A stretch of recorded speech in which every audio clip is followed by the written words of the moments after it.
The skeleton that shared a bed. The night the skeleton entered Nneka Iroko's bedroom, money entered her life. Every night, it slept beside her. Every morning, wealth waited for her at the market. No one ever saw it. No one ever knew it. Not her husband. Not her children. But the day the skeleton was betrayed, it reminded her why the dead never share. Akoto market was always noisy, shouts, laughter, bargaining voices, but to Nneka Iroko, the sound meant nothing. In her small fabric shop, customers passed like she was invisible. Nobody stopped to ask prices. Nobody touched her goods.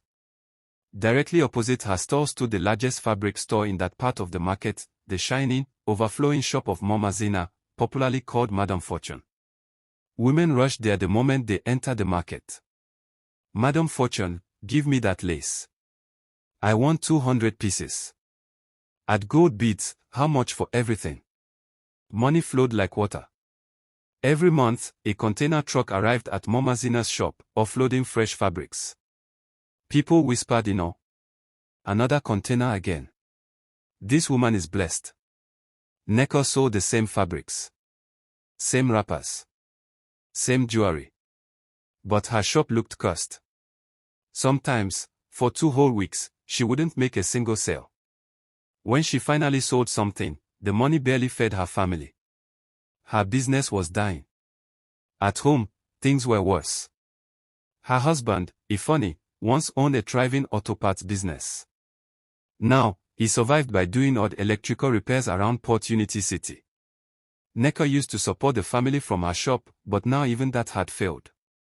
Every night, she lay awake staring at the ceiling. If I don't do something, we return to the village in shame. One afternoon, she finally gathered courage.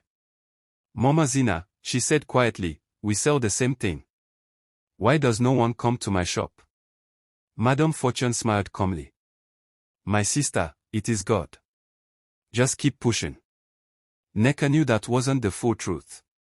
That evening, as the market quieted, she did something she never imagined. She walked into Madame Fortune's shop, knelt down, and begged. Please help me. My business is dying. My husband is suffering. My children are hungry.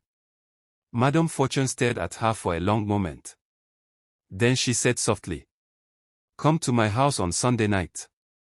That Sunday, Nneka told her husband nothing. When he slept, she slipped out. The street was dark and silent. She took a cab. Old Marina Road, she whispered. When she arrived, Madame Fortune was already outside, waiting, as if she knew the exact moment Nneka would come. A black jeep stood nearby. Where are we going? Nneka asked nervously. Madame Fortune didn't look at her. When we arrive, you'll understand. After a long drive, they stopped beside a river, River Koro. The water lay dark under moonlight. Madame Fortune brought out 6 fresh eggs and handed them to Nneka. Throw them. Nneka hesitated. Then she obeyed. The first egg, nothing. The second, silence. The 6th. The river exploded.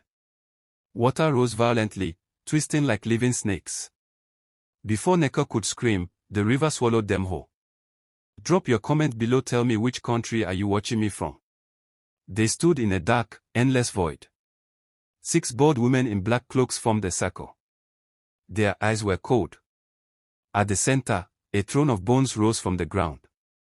Upon it sat the Bone Queen, cloaked in white.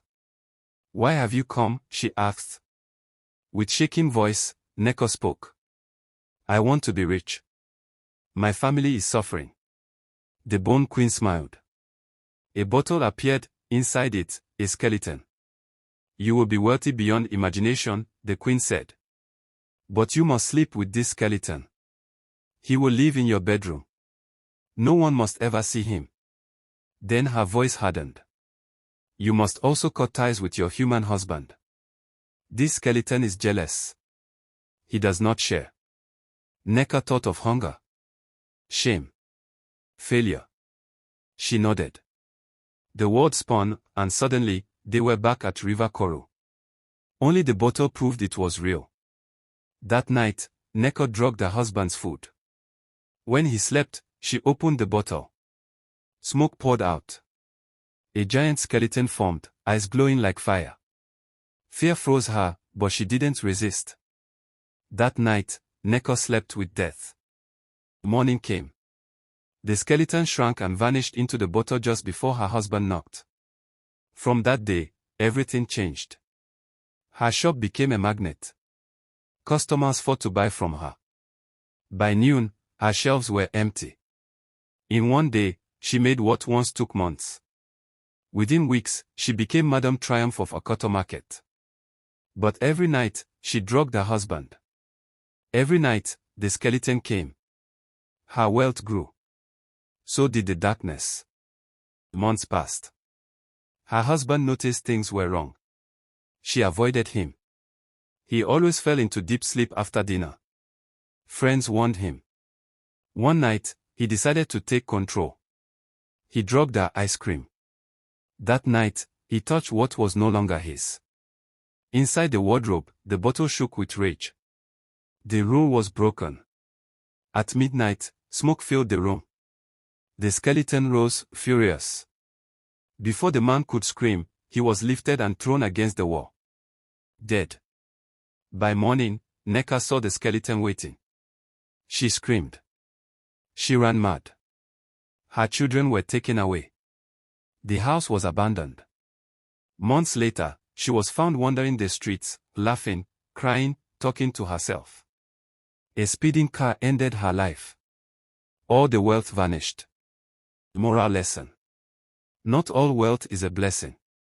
Some riches are borrowed from darkness, and darkness always collects its debt. Never trade love, peace, or life for quick success.